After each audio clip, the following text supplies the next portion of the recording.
Good morning বন্ধুরা। আজ সকাল সকাল সানডে তো সকাল সকাল বেরিয়ে গেছিলাম সবজি নিতে।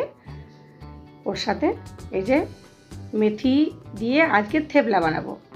আমার বড় ছেলে আবার রবিবার করে, নিরামিষ খায়, তো নাস্তাতে ওই জন্য থেপলা বানাচ্ছি। তেঁতুল জল দিচ্ছি, আটা দিলাম প্রথমে, তারপর মেথি শাকটা দিলাম, দেখলে নুন দিলাম, জিরে, একটু হলুদ, লঙ্কা গুঁড়ি আর জোয়ানটা দিলাম।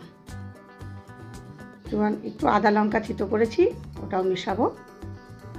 মিশিয়ে সুন্দর করে এগুলো মাখবো। তেল আমি এখন দেবো না, লাস্টে একটু তেল দেবো, বেশি তেল খাওয়া ঠিক না। কারণ এগুলো সব মিশাচ্ছি তো, মিশিয়ে সুন্দর নরমই হয়। মেথি শাকটা গাছে বলে ও ময়ান দিতে হয় না।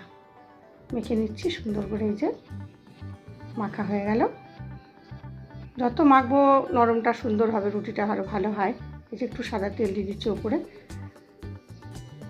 একদম মসৃণ হয়ে যাবে, এটা সুন্দর হবে। হচ্ছে রবিবার ভীষণ নাস্তার চিন্তা থাকে, ছেলেরা বাড়িতে থাকে।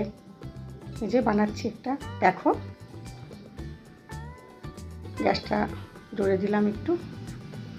থেপলা বলে, গুজরাটে আছি, গুজরাটে থেপলা যদি না করি আর কি বলো। এই যে ছেলেদের খুব পছন্দ থেপলা।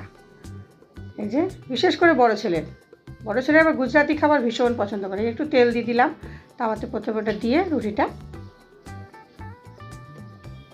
আস্তে আস্তে হয়ে গেলে নাস্তা দিয়ে দিতে হবে। ওর জন্য নাস্তায় আবার বানিয়ে রেখেছি, একটু চাটনি বানিয়েছি, দেবো সাথে। তেলটা একটু বেশিই লাগে, শাক থাকে তো। এই যে হয়েও গেল আমার।